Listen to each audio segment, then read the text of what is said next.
Hi, welcome to another session in this course. We are going to be looking at numeric functions in MySQL. When you are performing arithmetic operations, numeric functions are so important that you will need them in order to perfect some of your arithmetic operations. And numeric functions are also so powerful that you can even use multiple of them in the same query. We are going to be looking at the common ones, such as the RAND function, the power function, square root function, modulus function, greatest function, and so much more. Let us get at it.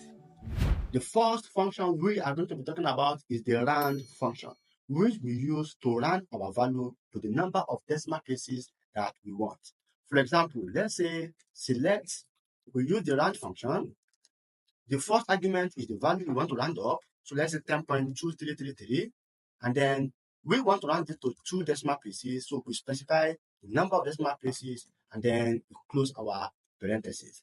So if I run this now, we are going to get 10.23. You can see 10.23. If we now come up here and we say, okay, we have other value and then we want to round it to 2 decimal places, you can say, okay,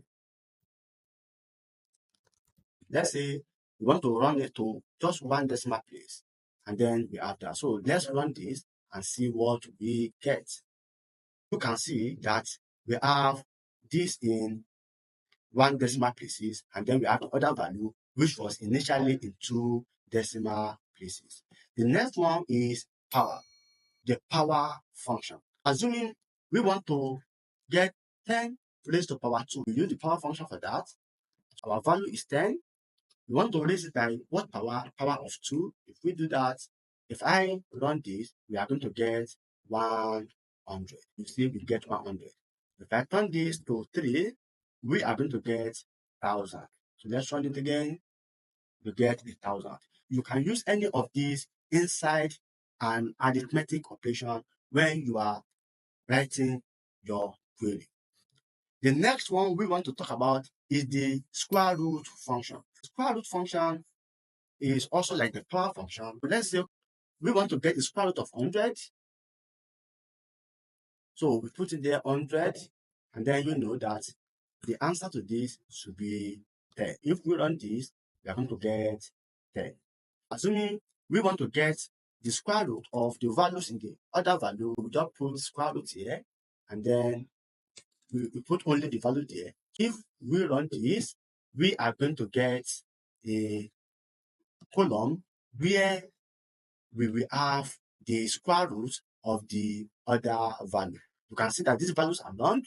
We can now combine the round function to make it to be in 2 decimal places. And then when we do this, if we run this now, we are going to get the square root of the other values in 2 decimal places.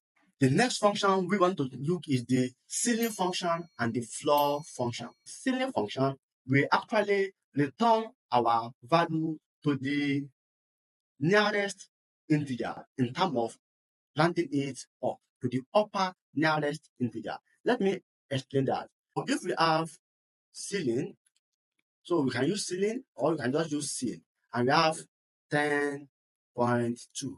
This is going to return 11. You understand? It's going to return 11 because when we raise this up, the nearest integer is 11. Let me run this. Whereas if I use floor here, what I'm going to get is 10 because when we run this down, the nearest integer is 10. That is the nearest whole number. So when I run this, we have 10. Let's come here and do the same thing for our other value. Let's say, okay, floor of other value, and we're going to make it as floors, and then we have the ceiling. So ceil of other value, and then we make it as ceil. So something like this. When we run this, we are going to see the outcomes. See the other value 24.08, the floor was 24 and the ceiling 25. You might need to actually incorporate some of these functions into your arithmetic operations. The next one we want to look at is the absolute function. So the absolute function just returns the absolute value of a particular integer or a particular value. Assuming we have minus 4.2, but this negative is just for direction. It doesn't contribute to the magnitude. If we want to return the absolute value, we just put ABS, that is the absolute function, and then we have it like this. When we run this, we are going to have the absolute value, which is 4.2. Then the next one we want to talk about is the modulus. The modulus is actually returning the remainder of a division.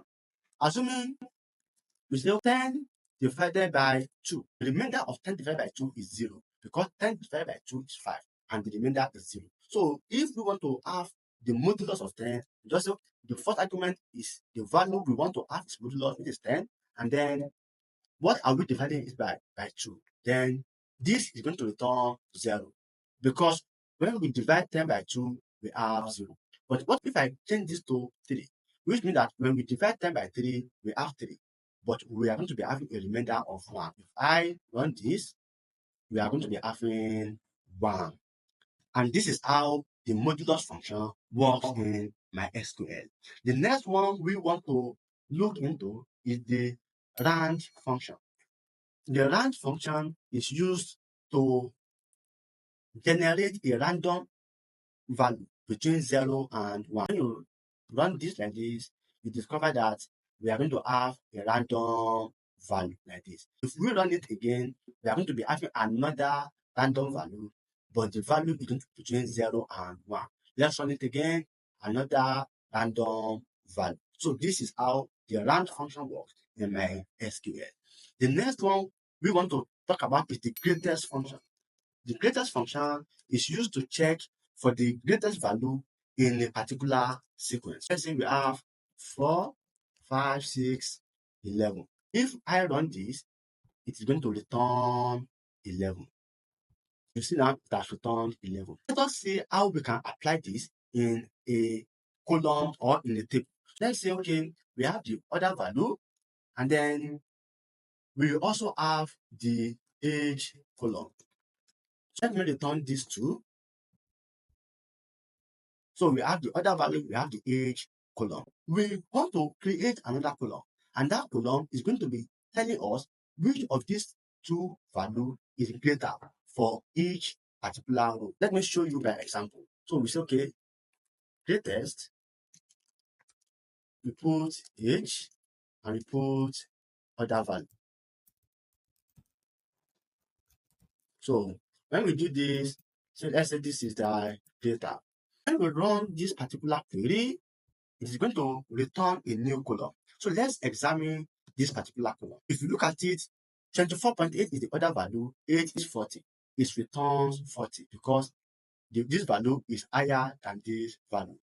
In this scenario here, 20.37 is the other value. It is higher than 19, which is for the age. Then it returns the value for the other value, which is 20.37. Thank you very much. Please do not forget to subscribe to our channel, hit the notification icon, and like our videos. Till we meet in the next one.